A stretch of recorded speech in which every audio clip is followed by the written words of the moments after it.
Galangajali, good day. My name's Ann-Maree. I'm a very proud Bachelor, Wapabara and Torres Strait Islander woman.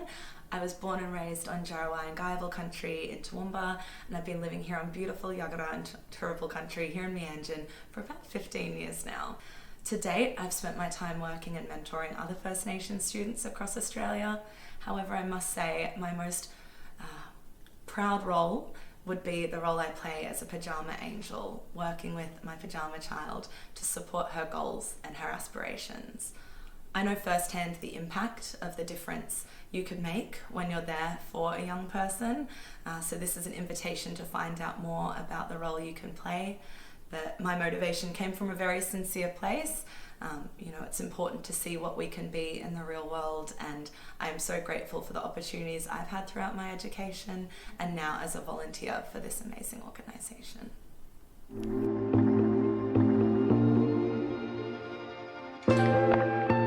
I was growing up, in particularly my senior schooling years, I often felt so disconnected from my schooling. I had so many bigger things to worry about back home, but I had amazing mentors who were consistent, caring and kind and consistent enough that I was able to become the first in my immediate family to finish senior school and go on to study a Bachelor of Journalism and Creative Industries. I was very fortunate to have a friend who was a Pyjama Angel a number of years ago, and she told me about the impact of working with this young person, and not just about the impact she was having on this young fella's life, but also the impact he was having on hers.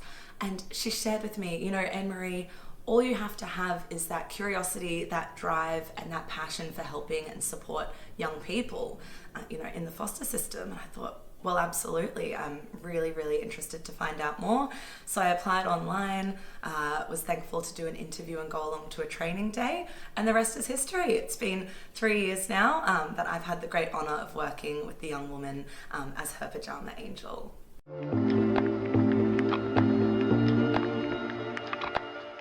My favourite memory with my pyjama child would actually be the first time I was able to pick her up from after school care and bring her back home for our reading and writing sessions. Of course, we'd been working together for over a year and we had permission from her carer to do so, but I was quite late to get my licence. I was 30 and I'd bought off Facebook Marketplace my favourite little yellow car, and when I strolled into the after school care to pick her up, she said, "Oh, Ann-Maree," and she was really excited to see me waving and seeing my little car, and it was this really special moment, I think, for the both of us. I almost retreated back into my inner child, thinking about the impact and the excitement of how it felt for me to have someone I cared about pick me up from school, and we were able to put on her favourite playlist and sing it all our way home for our reading and writing session, and watching her sing the Spotify lyrics to me on the way home really proved that there are so many ways that our young people can engage with literacy and just learn and bounce off of one another's energies.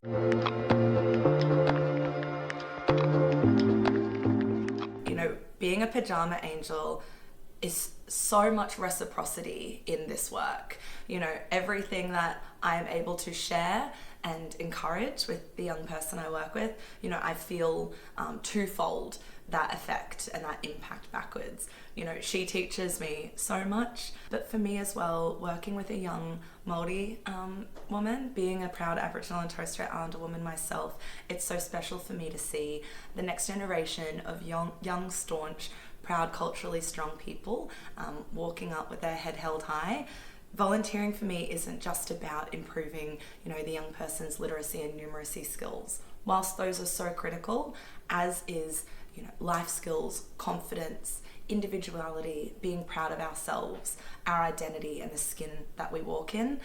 So being able to share that with this young person, it teaches me a lot about myself, and it's such an honour to get to do that for this young girl.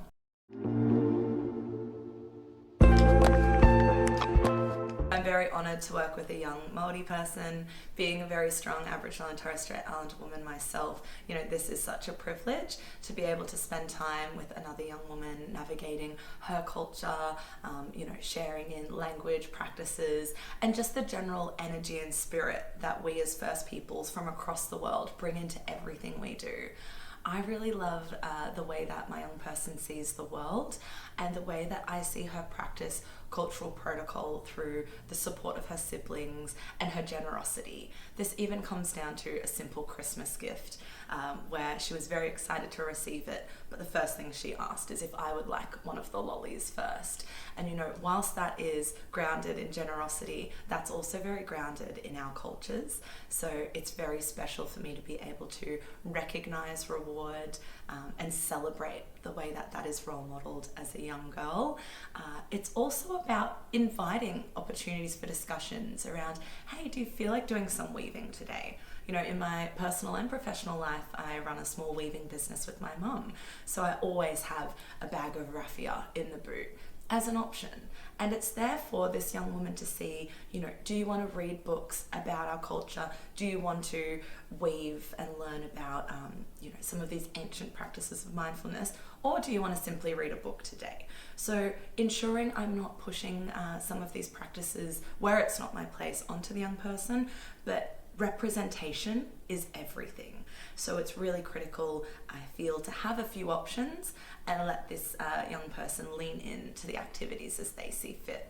Lastly, what I truly love about mentoring this young woman in regards to our cultural identities is observations of country. So being able to sit out on the balcony and watch, the apricot sunsets over Yagara and Turrbal land, or listening to the sounds of the Kookaburra laugh, saying that that has been the oldest alarm clock, and just mentioning these little aspects that really do connect to our, spiritual ways of thinking, learning, and observing.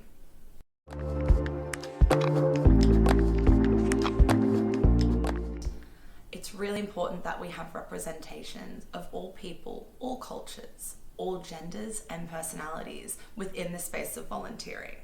I think we can all remember that really impactful teacher, manager, or friend where we felt held, seen, and understood by what they carried into the space. So it's really important here for us to have the same representation of First Nations mentors. It's all about reciprocity here. Being there for the next generation is so woven into our culture.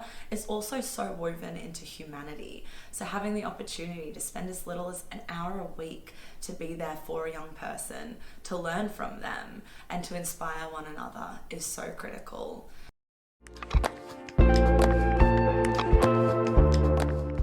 So I'd first applied to become a Pyjama Angel quite a few years ago. It may have been about 7 years ago now.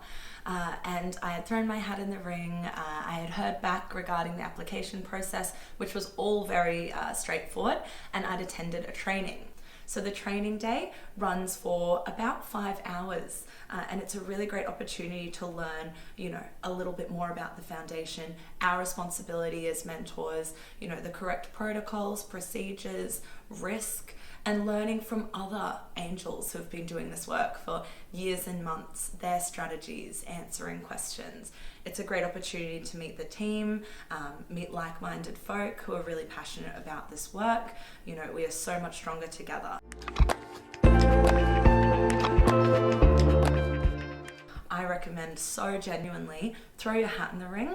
Despite what you're doing in your role, any anxieties you may have about what you might bring into this space, your story is so valuable for your inner child out there, or the young person that has so much to learn from you. And why not come along and visit the office here in Albion and get to know some of the team, check out the resource library. Everyone here is so approachable, always a call away for any questions, and would be so grateful to welcome you to the Pyjama Angel community.